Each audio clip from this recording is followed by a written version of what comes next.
राष्ट्रीय ओबीसी महासंघ महाराष्ट्र राज्य आज 22 तारीख आणि आजच्या दिवसाच्या निमित्तानं तुम्हा सर्व पत्रकार मित्रांना या ठिकाणी राष्ट्रीय ओबीसी महासंघाचं जे अधिवेशन आहे येत्या 7 ऑगस्टला गोवा इथं अधिवेशन आहे।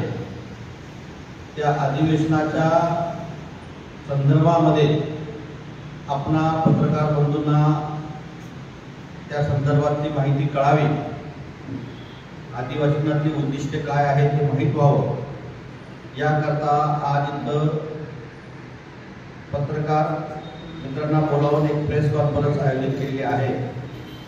मी प्रथमतः तुमच्या सर्व पत्रकार बंधूंचं ठाणे जिल्हा संघर्ष पत्रकार संघाचे अध्यक्ष योगेश हजारे, त्याचबरोबर मशाल न्यूजचे चंदेजी, आमच्या शब्द मशाल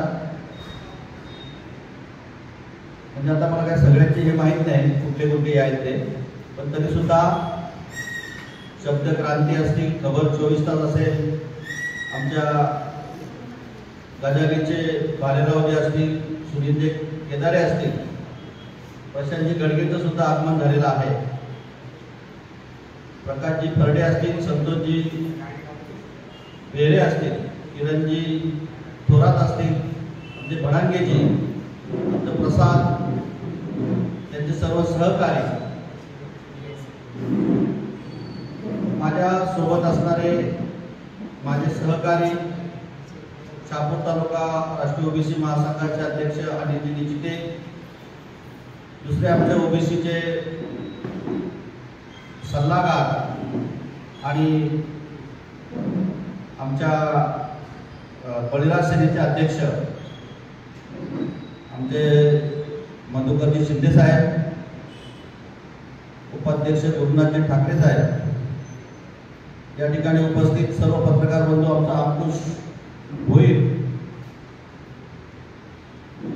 सर्व पत्रकार बंधू, प्रथमतः राष्ट्रीय ओबीसी महासंघातर्फे मी आपल्या सर्व पत्रकार बंधूंचं मनपूर्वक अभिनंदनही करतो आणि आभारही व्यक्त करतो। तुम्हा सर्वांना कल्पना असेल की अनेक वर्षापासून आम्ही या राष्ट्रीय ओबीसी महासंघाच्या माध्यमातून अगदी विद्यार्थी दशेत असल्यापासून ओबीसी समाजाच्या न्याय हक्कासाठी लढा देत आलेलो आहोत। पूर्वीचा लढा हा मंडळ आयोगाच्या माध्यमातून होता की ज्यावेळेस आम्ही विद्यार्थी दशेत होतो। तदनंतर ओबीसीच्या ज्या काही 386 जाती आहेत महाराष्ट्रातल्या, देशातल्या 3743 जाती आहेत, या जातींचे समूह वेगवेगळ्या पद्धतीने कार्यरत होते, परंतु महाराष्ट्रातील एक नागपूर येथील सुपुत्र आदरणीय प्राचार्य बबनरावजी तायवाडे यांनी देशभर फिरून जेवढ्या व्यक्तिगत संघटना होत्या त्या सगळ्या संघटनांचं एकत्रीकरण करून त्यांचा एक महासंघ बनवला आणि त्या महासंघाला राष्ट्रीय ओबीसी महासंघ असं नामकरण केलं। आता तुम्हाला कल्पना आहे की ओबीसी मधल्या शहापूर तालुक्यामध्ये सुद्धा अनेक जात समूह आहेत।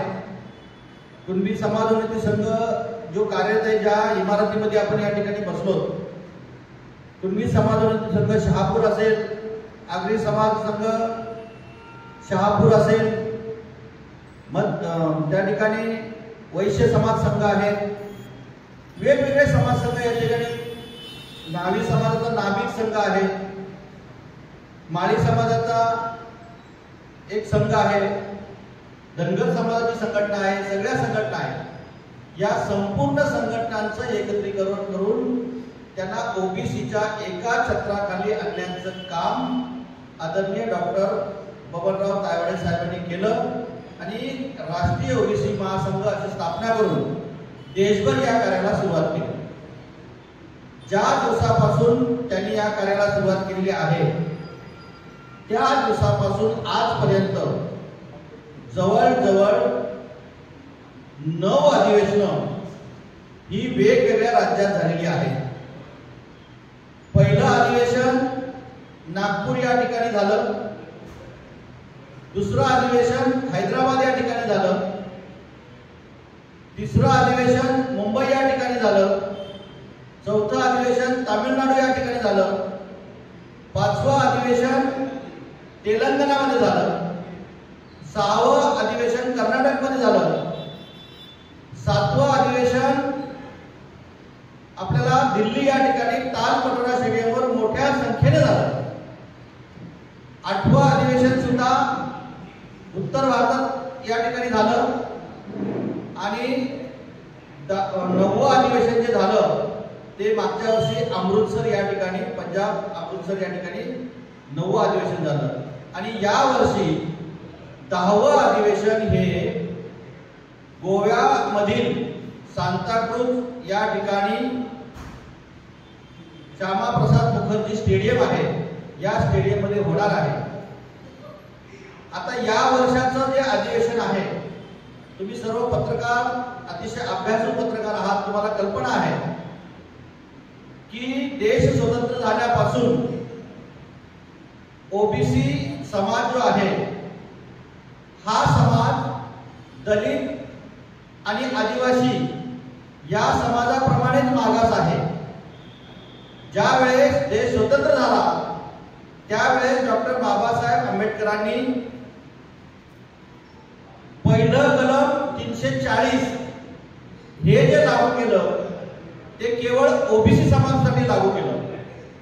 पण या देशाचं दुर्दैव असं आहे की या ओबीसी समाजाला डॉक्टर बाबासाहेब आंबेडकर कळले नाही.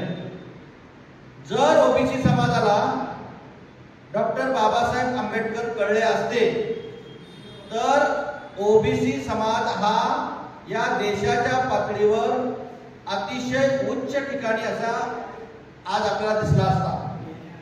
परंतु आज आपल्याला कल्पना आहे या देशात मॅजिकला महत्त्व दिलं जातं, लॉजिकला महत्त्व दिलं जात नाही. आज आपण पाहतो एका बाजूला मॅजिक चालू आहे, दुसऱ्या बाजूला आवश्यकता लॉजिकची आहे. एका बाजूला बाबा महाराजांचं स्तोम वाढत चाललंय आणि वैज्ञानिकांचं स्तोम कमी होत चाललंय. ही या देशाची शोकांतिका आहे. आणि म्हणून 1948 पासून तर आजपर्यंत या देशातला ओबीसी घटक आहे हा घटक अतिशय वंचित राहिला आणि म्हणून डॉक्टर बाबासाहेबांचे रक्ताचे वारस बाळासाहेब आंबेडकर यांनी वंचित आघाडी काढली 2014ला आणि वंचित आघाडीमध्ये जेव्हा बहुजन समाज एकवटला तेव्हापासून खऱ्या अर्थाने या ज्या बाबी आहेत त्या डोळ्यासमोर यायला लागल्या. परंतु त्याला खूप वेळ झालेला आहे, कारण 1948 पासून या देशामध्ये जात जनगणना करावी अशी मागणी अनेक वर्षापासून होत होती. बाबासाहेबांनी त्यावेळेस 340 कलम ओबीसी साठी लागू केलं. त्यावेळेस सर 340 कलम लागू केलं. त्यावेळेस ओबीसी असणाऱ्या सरदार वल्लभभाई पटेलांनी प्रश्न केला होता की हे ओबीसी कोण आहे. त्यामुळे बाबासाहेबांना हू वेर शूद्रास हा ग्रंथ लिहायला लागला आणि त्यांना पटवून द्यायला लागलं की या देशातला एससी आणि एसटी प्रमाणे मागास असलेला 50% वर असणारा जो घटक आहे, जो ओबीसी आहे, त्याला सत्तेच्या मूळ प्रवाहात घेणं गरजेचं आहे हे त्यांनी मांडलं. परंतु एवढं मांडून सुद्धा त्यांनी त्या ठिकाणी त्यांच्या याला उत्तर दिलं गेलं नाही, त्यांना न्याय मिळाला नाही. त्या काळात त्यांनी या एका प्रश्नावर कायदे मंत्रिपदाचा राजीनामा दिला. ही गोष्ट देशभर पसरेल म्हणून तत्कालीन सरकार कालेलकर आयोग लागू केला, आयोग लागू केला. आयोगाने चांगल्या पद्धतीनं त्या ठिकाणी मोठ्या प्रमाणात त्याचा सर्वे केला आणि शिफारसही केल्या. पण आयोगाच्याच अध्यक्षांनी नंतर लिहून दिलं की मी जरी या शिफारसी आपल्यासोबत मांडत असलो तरी या शिफारसी मी सहमत असेलच असं नाही. आणि त्यामुळं आयोग नेमला, सर्वे झाला, सर्व गोष्टी झाल्या, परंतु ओबीसींना त्या ठिकाणी त्यांच्या शिफारसींचा काही फायदा झाला नाही. त्यानंतर या देशामध्ये अनेक स्थित्यंतर झाली, सरकार बदलली आणि सरकार बदलून सुद्धा ओबीसींना न्याय देण्याच्या उद्देशाने सरकार बदल केली, पण आलेल्या सरकारांनी सुद्धा न्याय दिला नाही.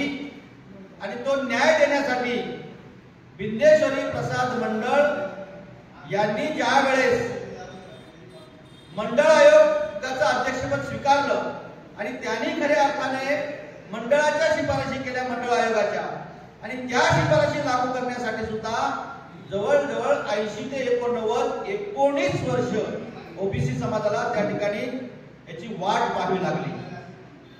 परंतु सुदैवाने या देशाच्या पंतप्रधानपदी विश्वनाथ प्रताप सिंग हे विराजमान झाले आणि या विराजमान झालेल्या अतिशय स्वच्छ चारित्र्याच्या व्यक्तीने माझं पंतप्रधान पद गेलं तरी चालेल, मी मंडळ आयोगाच्या शिफारशी लागू करेल अशा प्रकारचा अट्टास धरला. त्यांचं सरकार कोसळलं, त्यांचं पंतप्रधान पद गेलं, परंतु मंडळ आयोगाच्या शिफारशी त्या ठिकाणी लागू झाल्या. परंतु लागू झालेल्या शिफारशींचा बाधा आणण्यासाठी इंदिरा सहानी नावाच्या वकिलाने 31 वकिलांना जोडीला घेऊन मंडळ आयोगाच्या विरोधात कोर्टात धाव घेतली आणि त्याचा निर्णय जो 1994 ला लागला, त्या 1994 ला लागलेल्या निर्णयामध्ये या ओबीसींना 52% ऐवजी 27% आरक्षणावर त्या ठिकाणी आपलं समाधान व्यक्त करावं लागलं. हरकत नव्हती, 27% काय ना होईना, पण ओबीसी विकासाच्या मूळ प्रवाहात यायला सुरुवात झाली, सरकार बदलली. पण एवढं सगळं होऊन सुद्धा अगदी कमी जाती या ओबीसी मध्ये होत्या. महाराष्ट्रामध्ये त्या काळी 286 जाती या ओबीसी मध्ये होत्या. परंतु तदनंतर जवळजवळ 100 इतर जातींना की ज्या बऱ्यापैकी प्रौढ पुढारलेल्या जाती आहेत, अशा जातींचा समावेश 2004 पर्यंत महाराष्ट्रातल्या सरकारने या ठिकाणी केला. आणि ओबीसींना खऱ्या अर्थाने मिळणारा जो न्याय आहे तो न्यायापासून ओबीसी पुन्हा एकदा वंचित राहायला लागला. म्हणजे मंडळ आयोग लागू झाल्यापासून प्रशासनातला ओबीसींचा टक्का हा 12.5% होता आणि 2011चा सर्वे झाला तर 20 वर्षामध्ये ओबीसींचा प्रशासनातला टक्का 4.5% आला. म्हणजे मंडळ आयोग लागू होऊन सुद्धा ओबीसीला न्याय न मिळता ओबीसीवर अन्याय झाला अशी स्थिती निर्माण झाली. आणि म्हणून पुनश्च एकदा 2011 साली जात जनगणना व्हावी याकरता मोठ्या प्रमाणात देशभर जनजागृतीला सुरुवात झाली. अनेक संघटना त्या ठिकाणी मोठ्या प्रमाणात पुढे यायला लागल्या आणि म्हणून तत्कालीन मनमोहन सिंग सरकारने 2011 ला जनगणना करण्याचं मान्य केलं. परंतु तो जनगणना न करता त्यातून इम्पिरिकल डाटा गोळा केला आणि इम्पिरिकल डाटा गोळा केल्यानंतर तो डाटा ज्यावेळेस पटलावर यायची वेळ आली 2013 साली, 2013 साली त्याची मांडणीला सुरुवात होणार. 2014 ला सरकार बदललं. आलेल्या सरकारने ओबीसीचा डाटा त्या ठिकाणी ओबीसीचा डाटा जो हवा आहे तो त्या ठिकाणी पब्लिश केला नाही आणि पब्लिश न केल्यामुळं मूळ ओबीसीची संख्या त्या ठिकाणी कळू शकली नाही. आणि त्यामुळे झालं काय, 2014 ला सरकार आली. 73व्या घटना दुरुस्तीप्रमाणे जिल्हा परिषद पंचायत समितीला जे ओबीसीला 27% आरक्षण मिळालं होतं, संख्या निश्चिती नसल्या कारणाने ते आरक्षण सुद्धा गेलं. किसन गवळी नावाच्या व्यक्तीने एक रिट पिटिशन दाखल केली होती. त्या रिट पिटिशनच्या आधारे त्या ठिकाणी कोर्टात जो न्याय मिळाला त्याच्यात ओबीसीचं असलेलं राजकीय आरक्षण सुद्धा गेलं. शैक्षणिक सामाजिक आरक्षण तेवढं मिळत राहिलं. ओबीसीच्या मुलांना स्कॉलरशिप नाही, ओबीसीच्या मुलांना वसतिगृह नाही, ओबीसीच्या मुलांना नीट सारख्या म्हणजे मेडिकल सारख्या ठिकाणी 27% आरक्षण मध्ये वाटा नाही, लॉच्या ठिकाणी वाटा नाही. या सगळ्या बाबी जेव्हा लक्षात आल्या की मंडळ आयोग लागू झाल्यानंतर ओबीसींना फायदा व्हायला पाहिजे होता, पण या देशातल्या कुटील राजकारण्याने तो फायदा न देता ओबीसींना मात्र मागासाकडे ढकलण्याची प्रक्रिया सुरू केलेली आहे. म्हणून 2015-16ला डॉक्टर बबनराव तायवाडे यांनी सगळ्या महासंघांना एकत्र करून राष्ट्रीय ओबीसी महासंघाची स्थापना केली आणि पहिलं अधिवेशन लाखोच्या संख्येने चैत्यभूमी नागपूर येथे घेण्यात आलं आणि त्या ठिकाणी डॉक्टर बाबासाहेब आंबेडकरांच्या पुतळ्यासमोर शपथ घेऊन सगळ्या ओबीसी संघटनांना शपथ दिली आणि ओबीसी आणि आरक्षित समाज हा एक करून त्या ठिकाणी एक रणशिंग फुंकलं आणि त्या दिवसापासून ओबीसीच्या जनजागृतीची त्या ठिकाणी सुरुवात केली. 16ला अधिवेशन झालं, 17ला झालं, 18ला झालं. सुदैवाने 19 साली महाराष्ट्र प्रदेशच्या राष्ट्रीय ओबीसी महासंघाच्या महाराष्ट्र प्रदेशची धुरा माझ्या हाती आली.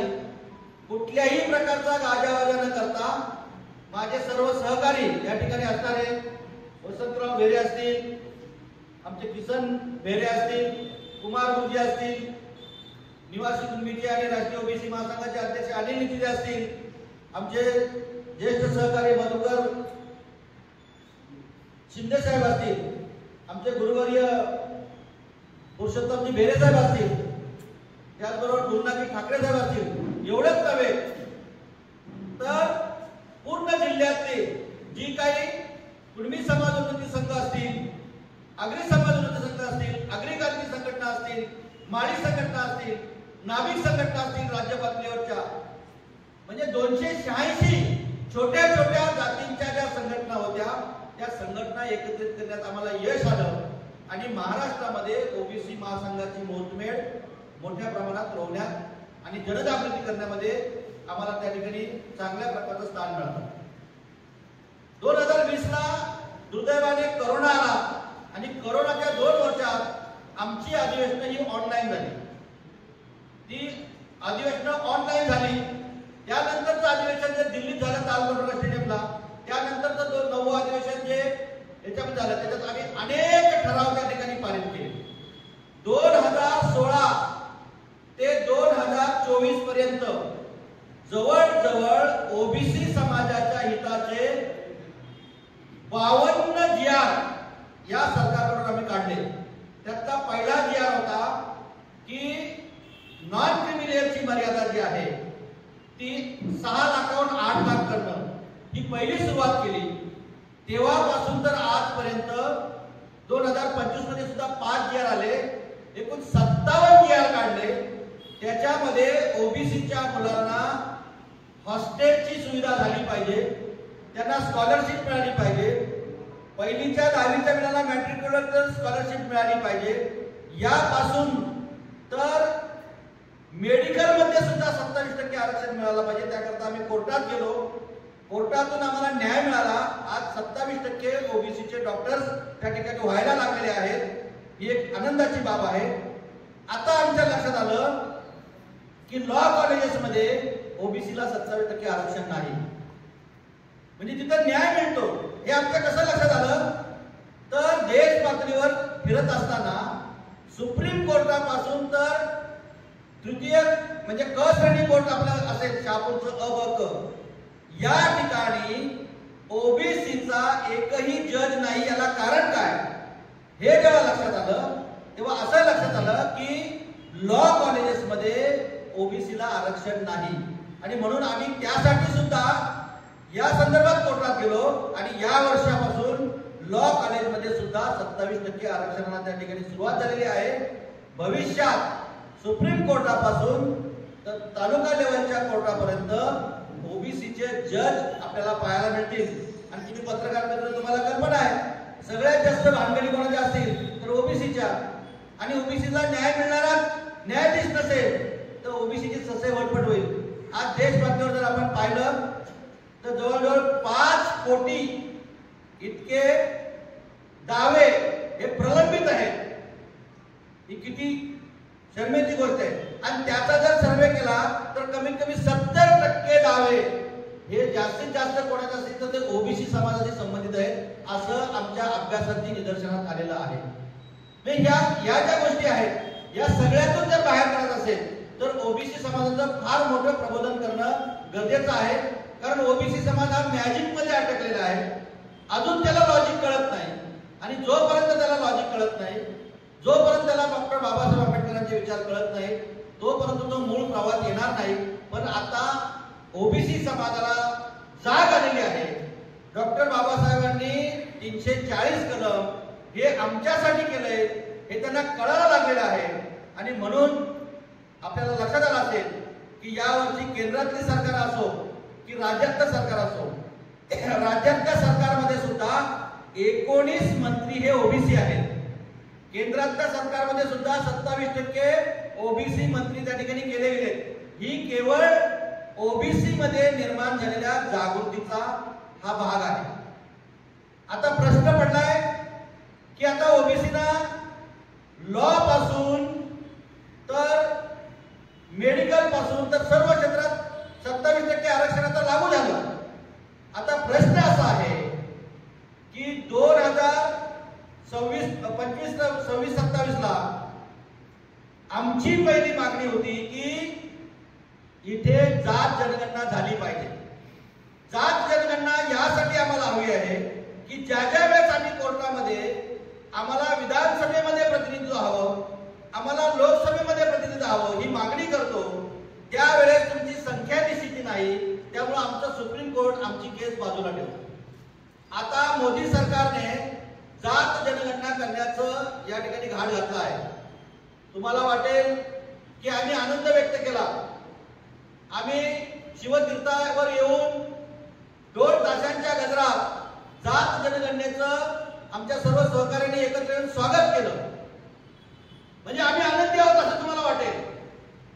जरी आम्ही स्वागत केलं असलं, प्राथमिकरित्या जरी स्वागत केलं असलं तरी आम्ही दुःखी आहोत. याचं कारण काय तुम्हाला कल्पना आहे की जे आमचं स्थानिक स्वराज्य संस्थांमध्ये जे आरक्षण होतं ते आरक्षण गेलं. ते मिळवण्यासाठी आम्हाला झगडावं लागलं.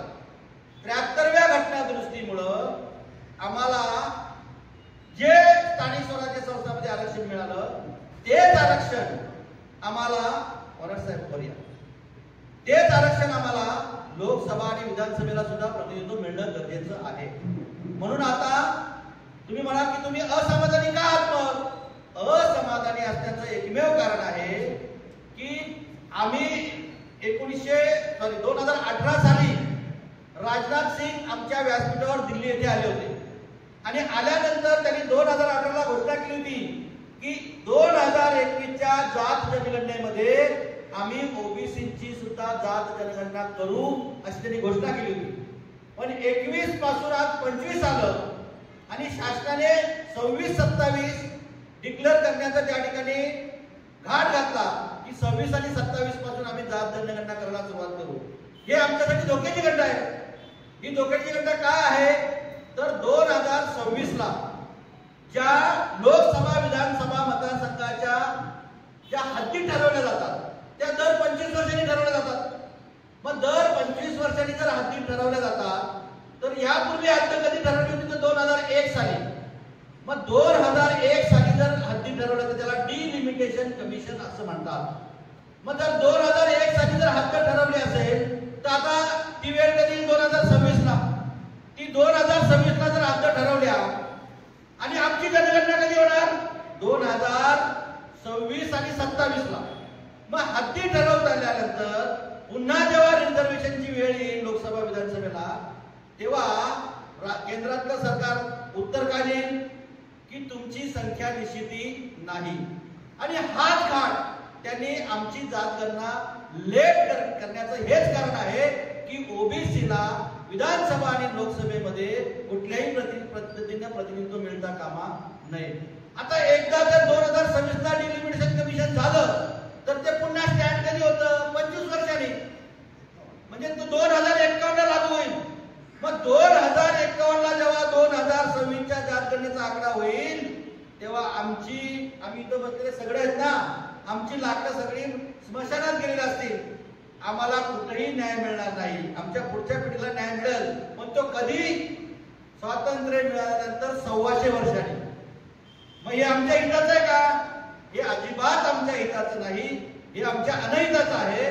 म्हणून जात जनगणना लेट केली हा आमचा या सरकारवर आरोप आहे की केवळ ओबीसीचं प्रतिनिधित्व आहे ते डावलणं या उद्देशाने ते करत आहेत.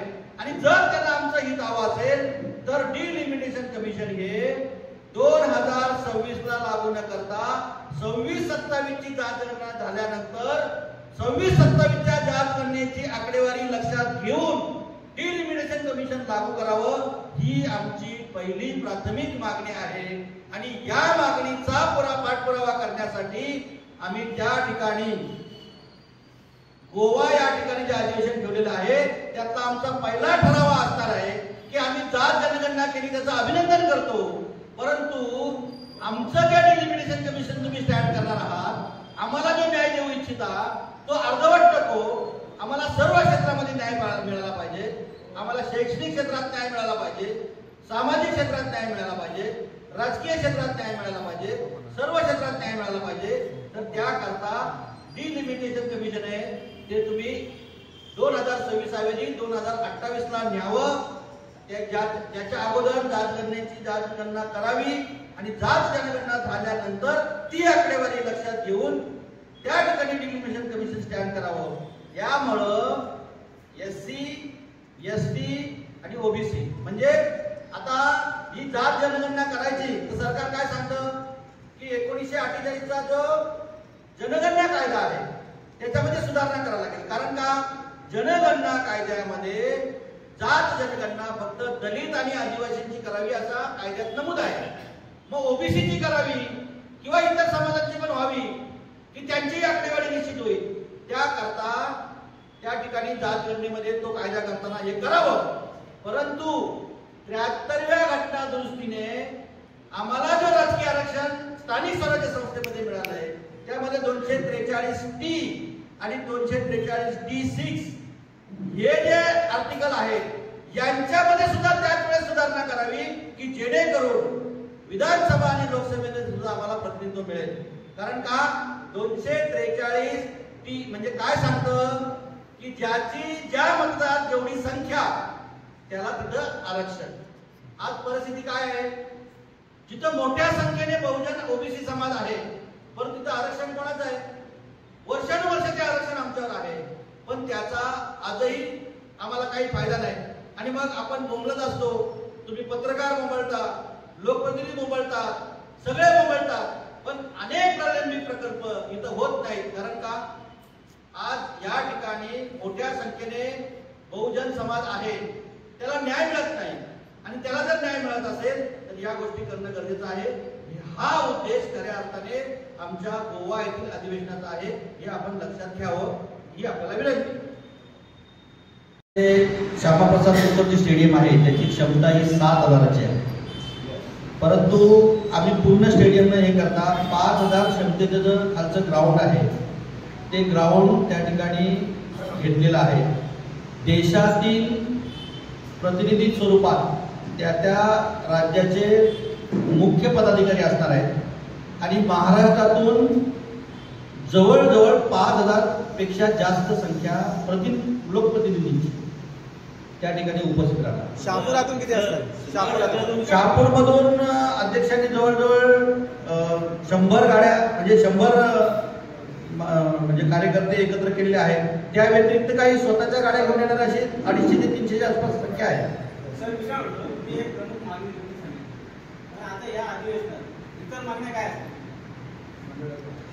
पहिली गोष्ट, ओबीसीला पूर्ण न्याय मिळालेला नाही. जो मिळाला तो अर्धवट मिळाला आणि अर्धवट न्याय मिळाला असल्याकारणे तो पूर्ण न्याय कसा मिळेल त्याकरता आमचा प्रयत्न असणार आहे. मग त्याकरता आज आपण पाहता की लोकसभेमध्ये राहुल गांधी एकच प्रश्न करतात की 50% कॅपिंग उठवा. 50% म्हणजे कॅपिंग म्हणजे काय? आज SC आणि ST ला 13% आणि 7.5% नुसार 15% आणि 22.5% आरक्षण आहे आणि ओबीसीला 27% आरक्षण आहे. परंतु आरक्षणाची मर्यादा ही इंदिरा सानीच्या केसमध्ये 50% ही असंविधानिक आहे. ती असंविधानिक जी बाब आहे ती उठवावी, जेणेकरून ज्याची जितकी संख्या तेवढं त्याला न्याय मिळेल. हे महत्वाचं धोरण आम्ही त्या ठिकाणी आतापर्यंत घेत आलो आणि यापुढे सुद्धा त्या ठिकाणी घेणार आहोत.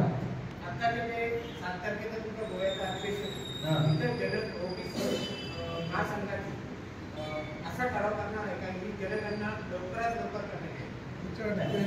जनगणना ही 2026 ला डिक्लेअर केली सरकारने.